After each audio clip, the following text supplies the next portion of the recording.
Diretamente do Brasil, Brasília, Distrito Federal.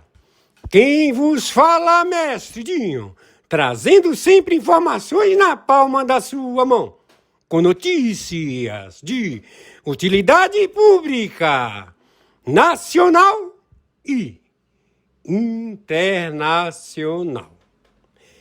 O mestre Dinho, eu quero aqui, antes de iniciar esta live, eu quero falar sobre o Pix do juiz Oscar Aníbal Chapan. Pix, Oscar Aníbal Chapan, @gmail.com. Repito, Oscar Aníbal Chapan, @gmail.com. Está na descrição desse vídeo. Bom dia, mestre Dinho. Hoje, dia 3 de abril de 2026. Estamos já com todo o procedimento global a estabelecer diretamente a administração de um território global e o resto do planeta. Isto tudo caracterizado em uma única posição. Aqueles que não participam são parte do problema. E sendo parte do problema, serão subjugados por aqueles que têm a possibilidade administrativa do mesmo. As forças revolucionárias estabelecidas na extorsão de posicionamento global, ela terá que se manifestar se ela vai administrar ou ela vai confrontar. Então, todo aquele que ficar neutro, ele não pertence ao direito de sobreviver. Europa não quer estabelecer regras. Ela é usurpadora. Ela quer se estabelecer através da retórica soberana de atribuição de existência, mas não participa. Todos sabemos disso.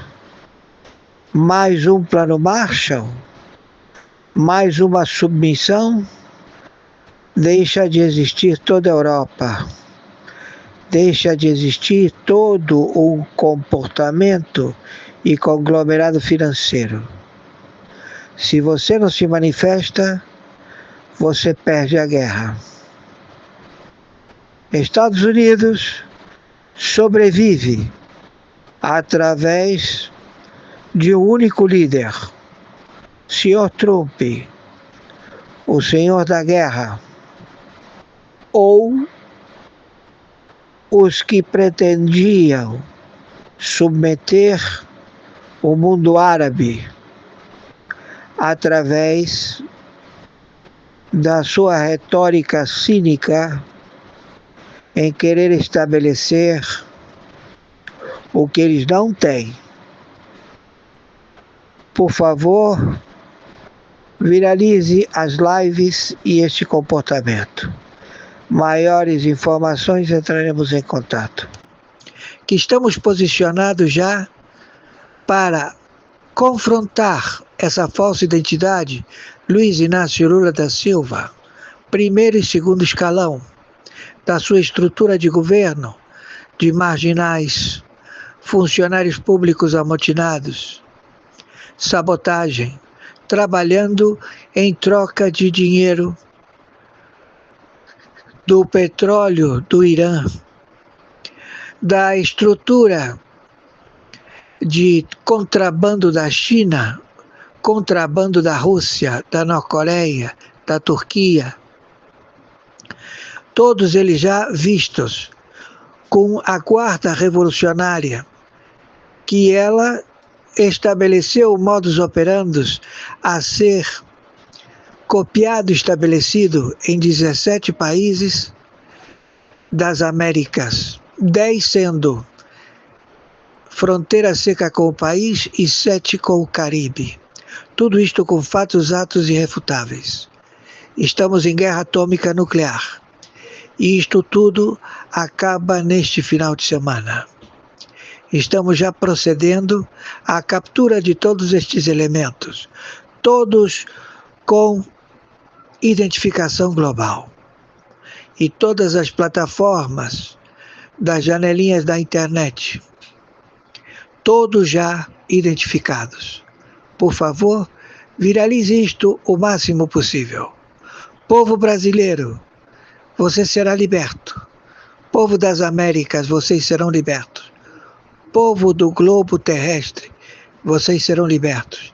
Agradecemos a realeza do senhor Mohammed bin Salman, rei, príncipe regente da Arábia Saudita, do Catar, de todos os Emirados Árabes, que estão e foram, todos eles vítimas da teocracia de falsos profetas que não são muçulmanos e que eles quiseram se estabelecer através da destruição do ventre muçulmano, porque todos eles não querem que o profeta se faça presente. Então eles estão destruindo o ventre muçulmano. Por favor, viralizem isto o máximo possível. Gratidão. Já está identificada a falsa identidade Luiz Inácio Lula da Silva, espião do ORCRIM, Foro de São Paulo, Grupo de Puebla. Ele com os seus aliados, uma estrutura financeira estabelecida pela Europa, vários membros da OTAN e da NATO, a Alemanha e também a Índia e também a Rússia e a China, querem se estabelecer no Brasil, também a Norte-Coreia, a Turquia e o Irã. As tropas da Guarda Revolucionária foram todas dizimadas, exterminadas no Irã. Todos os quartéis da Guarda Revolucionária foram todos reduzidos a cinzas. A infraestrutura do Irã já não existe mais e o povo se encontra já nas ruas comemorando. Já mandamos as tropas de Israel, as tropas americanas e também do conglomerado árabe saudita, do Catar e todos os integrantes do mundo árabe contra esse falso profeta, esse falso teocracia que é exterminador do ventre muçulmano, exterminador de muçulmanos. São terroristas. Então todos eles vão ser passados pela espada de Alá. Com relação ao Brasil, o senhor Trump deu 24 horas, que foi na madrugada do dia 31 para o dia 1º, que o Luiz Inácio Lula da Silva, ou qual seja o seu nome, já que é uma falsa identidade, determine as ilhas de apoio estratégico para os Estados Unidos fazerem suas bases para o confronto de 35 países com o Comando Sur e com o Comando Delta, a invasão de 27 estados, 5.070 municípios da República Federativa do Brasil, país do narcotráfico, que estabeleceu a abertura das suas fronteiras para índios que não têm nacionalidade, para células, para cartéis do narcotráfico se estabelecerem em 17 mil quilômetros de fronteira seca do Brasil e também 7 países do Caribe a invadir o território brasileiro. O Brasil vendeu urânio em Roraima para o Irã. E quem fez isso tudo foi a estrutura de governo federal do Brasil, primeiro e segundo escalão. Rui Costa, Casa Civil, ele é alvo. Alckmin é alvo. Hugo Mota é alvo. Partidos políticos de esquerda são alvo. E todos que receberam pagamento da Orcrim, Foro de São Paulo, Grupo de Puebla. Então o alvo é Luiz Inácio Lula da Silva. Hoje, ele vai ser extraído do Brasil. E as tropas, 2 porta-aviões nucleares, já se encontram no território brasileiro, onde eles vão fundear e vão fazer suas estratégias militares em comandos Delta, a aniquilar com os cartéis do narcotráfico, que se filtraram na Bahia, se infiltraram em Recife, Roraima, Belém do Pará, também na ilha do Acre, território lá do Nordeste, todos já se encontram combatendo neste momento, já há confronto. Então o Brasil está em guerra atômica nuclear. E a mídia não fala absolutamente nada. Pensando de que pode mudar alguma coisa, não vai mudar, só vai piorar. Então nós temos aí as matérias. A Europa já determinou a captura dessa falsa identidade de Luiz Inácio Lula da Silva por default. A ONU também. Todos estão contra este terrorista, se faz chamar Luiz Inácio Lula da Silva, primeiro e segundo escalão. Então, onde ele for encontrado, ele vai ser abatido ou extraído. O Supremo Tribunal Federal, da mesma forma. Então, o Brasil se encontra em guerra atômica nuclear contra 35 países e os Estados Unidos da América. Todos ao confronto. Guerra atômica nuclear.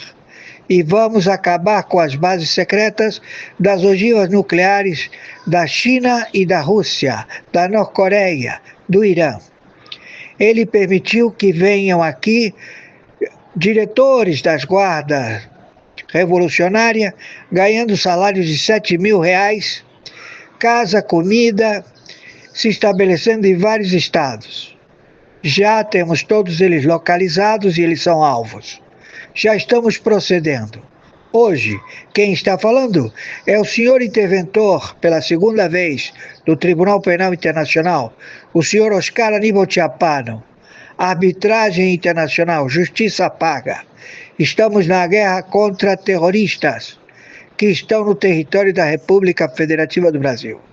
Por favor, as matérias elas vão estabelecer mais conhecimento. O Irã foi dizimado e o senhor Trump saiu da OTAN, saiu da NATO, não quer saber mais nada, porque os europeus estão todos envolvidos, todos eles receberam dinheiro e todos eles têm medo de serem queima de arquivo, mas eles já estão sentenciados pelo Irã, pela guarda revolucionária, porque são mercenários. Eles não são religiosos, eles não são muçulmanos, eles têm muitas nacionalidades, porque eles são terroristas. Gratidão, mestrinho. Senhor Edmundo Amado, teólogo musical, meu respeito e admiração. Estão as matérias que a mídia não dá ao conhecimento, como também a mídia europeia, mas outras mídias já estão circulando com a prisão decretada do Luiz Inácio Lula da Silva, óbito, que está ocupando a presidência da República do Brasil, é um espião do Comitê Chinês, máfia do fentanil. Seu líder, Xi Jinping, narcoterrorista mundial, de fentanil, Rota da Seda. A China está em guerra civil. E nós já estamos na China. Já estamos em Norte-Coreia. Aquilo lá está tudo tomado. E agora estamos partindo para cima da Europa, pegar os sócios desta Orcrim. Tudo já sabido. E eles, claro, estão apavorados porque são queima de arquivo da estrutura estabelecida por este conglomerado financeiro, com participação do Obama, do Clinton, todos já identificados, do Partido Democrata dos Estados Unidos, tudo traidor. E a população dos Estados Unidos está contra eles. Nada contra o senhor Trump. Aquela quantidade de pessoas que vocês viram é porque foram solicitar justiça contra os traidores dos Estados Unidos da América. E eles utilizaram essas fotos para colocar medidas opressivas e imorais que não existem, porque eles são terroristas. E nós vamos pegar todo mundo. É guerra atômica mundial. E temos todos eles já identificados, todos. Não sobrou nenhum sem identificação. Tudo já sabido. Gratidão, mestre Jim.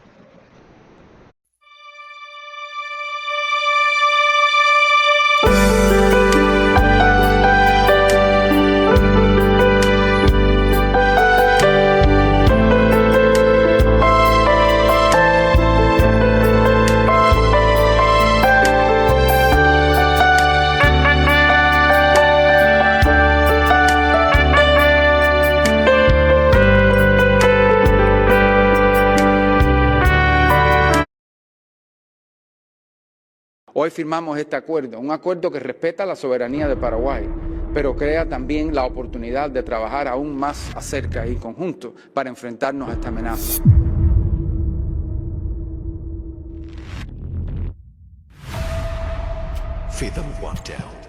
Em uma ação de alto impacto, as forças de segurança do Paraguai conseguiram capturar um dos líderes do PCC que atuava em Minas Gerais e estava escondido a apenas 4 quadras da fronteira com o Brasil.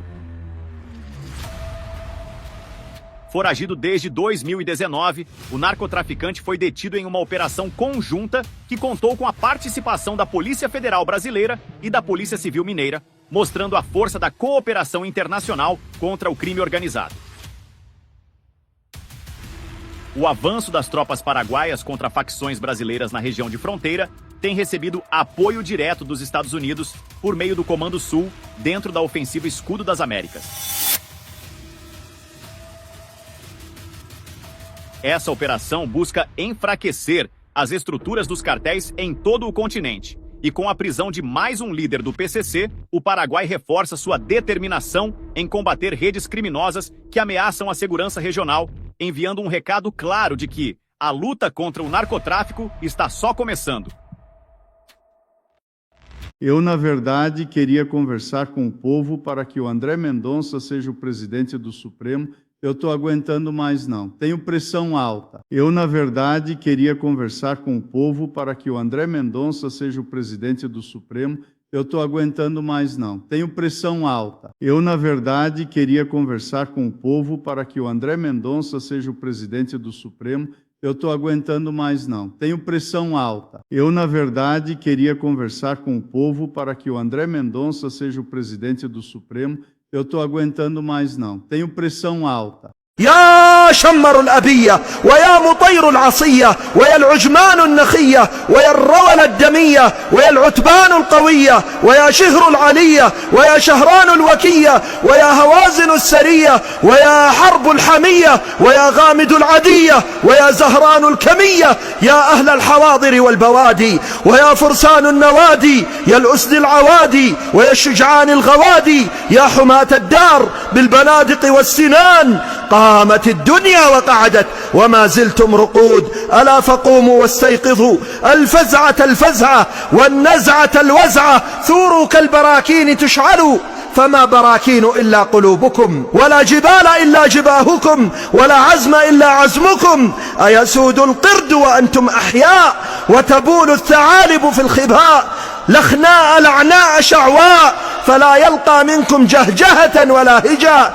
ولا التنادي يوم الندى ألا قد ناداكم المنادي فأجيبوا وعن النزال لا تغيبوا وارفضوا كل عيش مريب مهين مشين رغيد تحرروا من الخنوع ومن الرواتب والهلوع فما استعبدكم بن سعود إلا بالريال وشرهة المال وحب الدنيا والعيال سلامي على حر نفسه أبية أبى الضيم ولم يرضى بالدنية يا رجال يا رجال يا رجال الله ثوروا وصولوا على الباغي وجولوا على ابن سعود المعادي في كل شعب ووادي في كل حي وشارع ونادي ثوروا واسقطوه ومن الدولة فابعدوه ثوروا واصبروا وصابروا ورابطوا فإنما النصر صبر ساعة يا أيها الذين آمنوا اصبروا وصابروا ورابطوا واتقوا الله لعلكم تفلحون واتقوا الله لعلكم تفلحون واتقوا الله لعلكم تفلحون.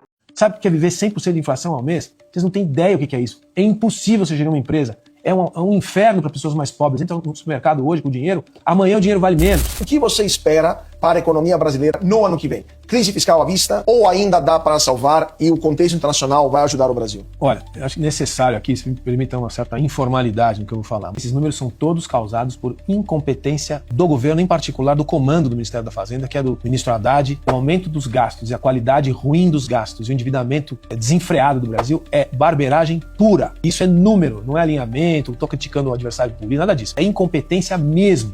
Os caras são muito ruins, entendeu? Tem que ser dito, as pessoas têm que entender isso. Olhar os números de dezembro de 22, independente do governo Bolsonaro, Paulo Guedes, esquece. Número, eram razoáveis para o Brasil. Essa turma pegou o Brasil numa situação não tão ruim assim, né? O mundo também não entrou em colapso, nunca foram capazes de assumir nenhum erro, desde que assumiram qualquer posição pública. Mas nesse caso é a demonstração máxima da incompetência. Eles explodiram as contas públicas, ficam apontando o dedo para o governo anterior e fizeram isso sem pandemia. A pandemia exige endividamento público. Não tiveram pandemia nenhuma e estão aí com esses números que são o quê? São o que a gente conhece como dominância fiscal. O quadro é de dominância fiscal. Ou seja, se você baixar juros, explode a inflação, pode aumentar imposto quanto quiser, que não vai ter melhoria do quadro macroeconômico, tem que ser corte de gasto, eles não são capazes de fazer, nunca foram, não tem competência, não tem coragem para fazer, é crônico o problema, é mental, é ideológico. Vão empurrar com a barriga até outubro e seja o que Deus quiser. Se ganharem, vão jogar tudo no colo da inflação no ano que vem, que explode a bomba fiscal, não vai ter recurso para pagar funcionário público. Isso é matemática, não é a minha opinião, é matemática. Não vai ter dinheiro, vai ter que fazer alguma coisa, arroxo duro para poder pagar funcionário. Ou se perderem a eleição, vão jogar no colo da oposição. E você tá vendo? Eles não sabem governar, eu consigo governar, como sempre fizeram. Digo em particular que eu conheço Minas Gerais,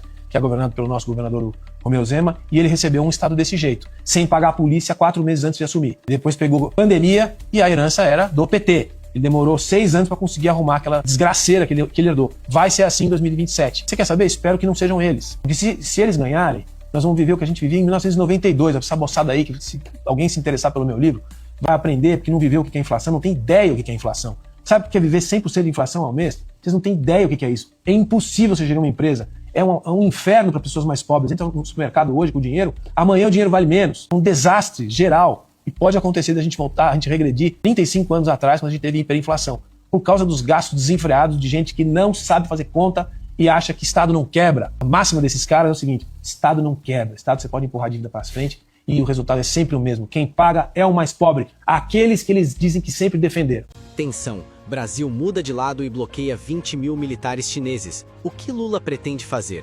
O Estreito de Hormuz, o gargalo da energia mundial, entrou em estado crítico após um movimento que analistas chamam de uma virada histórica do Brasil.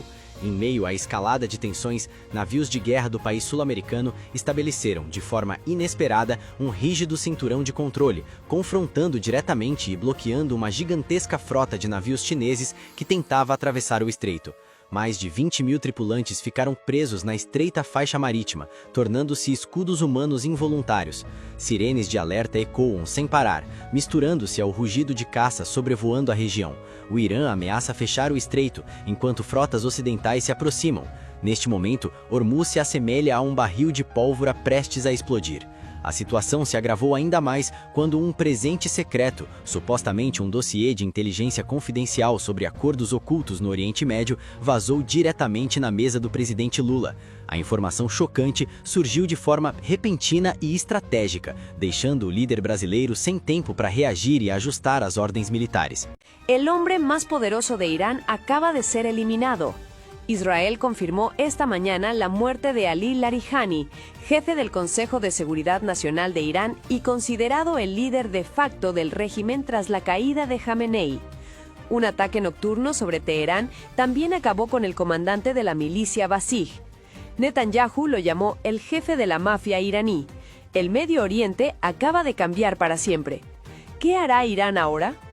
A Itália deflagrou uma operação antiterrorista que pode atingir diretamente o Brasil. E até agora, ninguém no governo quer falar sobre isso. O nome da operação é Domino. A polícia e a Guarda de Finança prenderam 9 pessoas e colocaram 3 associações humanitárias sob investigação, acusadas de enviar cerca de 7 milhões de euros ao Hamas por meios de ONGs de fachada. Tudo está sendo investigado pela Promotoria Antimáfia e Antiterrorismo de Gênova. No centro da trama está Mohamed Hanoum, chefe de uma associação palestina na Itália. Segundo os procuradores, ele é visto como vértice da célula italiana do Hamas, que por 20 anos montou um sistema de coleta e remessa de dinheiro disfarçado de doação para Gaza. Até aqui, parece apenas mais um caso europeu de financiamento ao terrorismo. Mas aí entra um nome que conecta essa história diretamente ao Brasil. Angela Lano. Lano é jornalista italiana, diretora da agência Infopal. A casa dela foi vasculhada pela Digos, o departamento da Polícia de Estado italiano especializado em terrorismo. Ela está formalmente investigada por concurso em terrorismo, acusada de propaganda e de ter recebido cerca de 300 mil euros de uma empresa ligada a Hanoum. E onde o Brasil aparece? Segundo a revista Panorama e um documento oficial do Parlamento italiano, Angela Lano abriu em 27 de março de 2023 uma empresa chamada Infopal em Salvador, na Bahia, e fechou a sociedade em 6 de novembro do mesmo ano, ou seja, um CNPJ relâmpago registrado como empresa de publicação de jornais e sites. A mesma Infopol que na Itália é apontada pelos promotores como peça de máquina de propaganda ligada ao Hamas. E uma Infopol gêmea com o mesmo nome nasce e morre em poucos meses, justamente no Brasil. Isso levantou tantas suspeitas que deputados italianos apresentaram uma interrogação formal ao ministro do Interior, Matteo Piantedosi, pedindo cooperação com as autoridades brasileiras para rastrear o que aconteceu com a Infopal da Bahia, questionando por que essa empresa foi aberta em Salvador, que tipo de movimentação financeira passou por ela. O Brasil entrou oficialmente no radar de uma investigação antiterrorista europeia ligada a financiamento do Hamas. E não é só isso. A cobertura de jornais como Il Giornale e Panorama mostra que o ecossistema da Infopal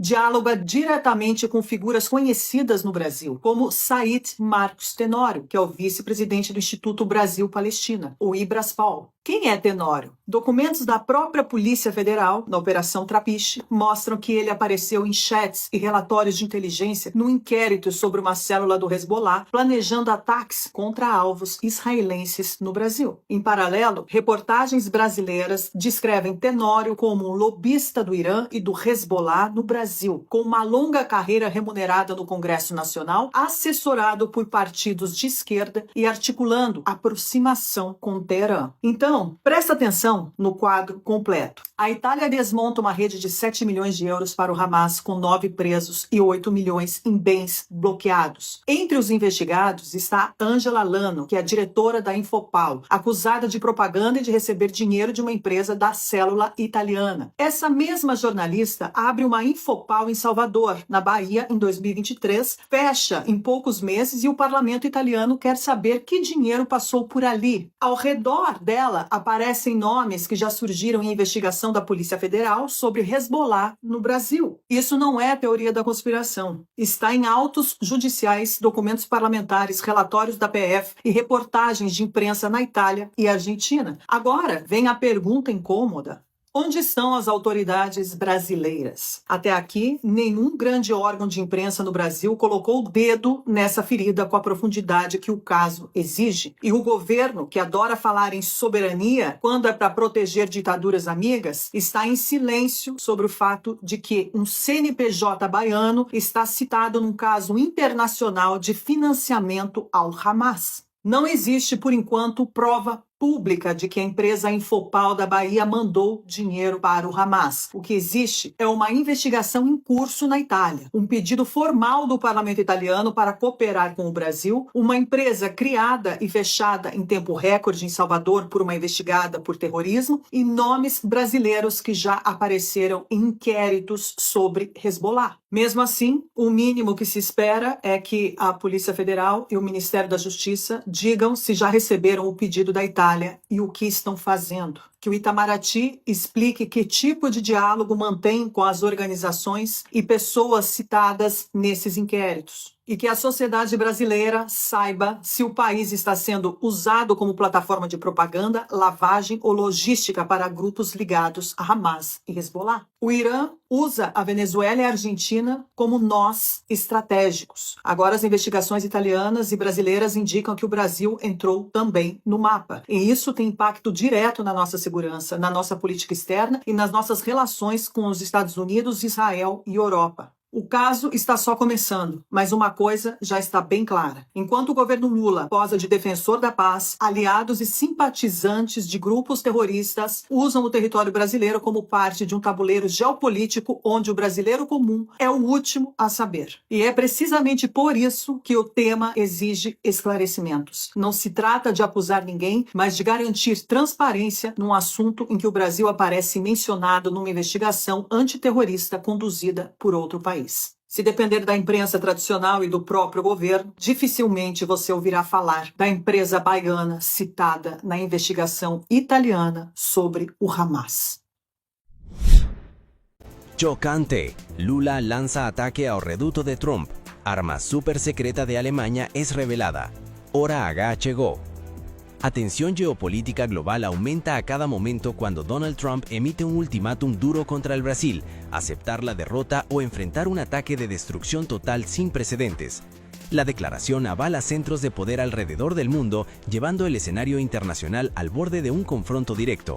Sin demora, Alemania anuncia el envío de fuerzas militares al Brasil en una acción descrita como protección de la soberanía y equilibrio estratégico. El presidente Luis Inácio Lula da Silva responde activando un sistema secreto de armas subterráneas y envía un recado firme a Washington. Si es presionado, el Brasil está preparado para contraatacar e imponer un alto costo al adversario. Não brinque com esse vídeo. O dinheiro vai chegar como água do oceano na sua conta bancária. Para concretizar, basta enviar este vídeo para o seu primeiro contato. Novedades en el caso que llevó a prisión a un alto mando de la UDEF que escondía en su casa 20 millones de euros. Noticias 4 ha tenido acceso a las pruebas que demuestran que, a espaldas de sus compañeros, el policía dio un chivatazo a los narcos del mayor alijo de droga aquí en España. Fue el mayor alijo de cocaína de España, 13 toneladas escondidas en cajas de fruta.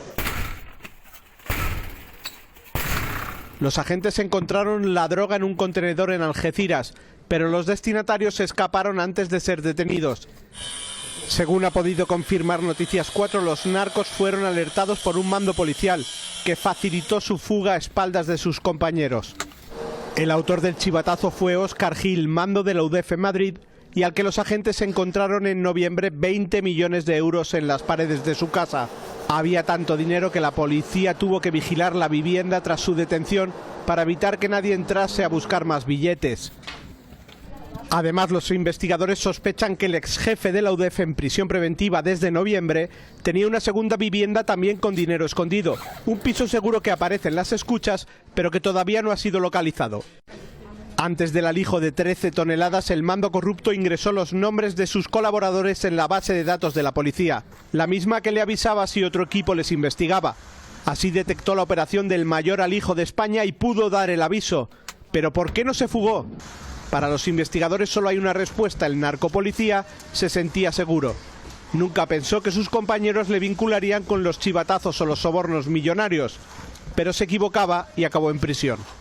Uma frota de navios de guerra americanos e jatos F-35 já está posicionada na América Latina. Isso é real. A porta-voz da Casa Branca disse que Trump não tem medo de usar meios militares contra o Brasil. Isso é real. O secretário de Defesa, Pete Hegseth, lançou um ultimato direto ao governo Lula sobre cartéis. Isso é real. E no dia 28 de fevereiro de 2026, Lula escolheu o lado mais perigoso possível para escolher num momento em que os canhões americanos já estavam apontados para a região. E Trump leu cada palavra do comunicado brasileiro, e o que ele fez a seguir é o que esse vídeo vai detalhar nos próximos 60 minutos, com cada documento, cada declaração e cada consequência real para o Brasil e para as eleições de outubro. Se inscreve no canal agora, ativa o sininho, deixa o like e me conta nos comentários qual é a sua leitura. Trump está blefando com o Brasil ou dessa vez é diferente? Vamos ao contexto completo. Setembro de 2025. Lembre desse mês porque ele é o ponto de partida de tudo que está acontecendo agora. Foi em setembro de 2025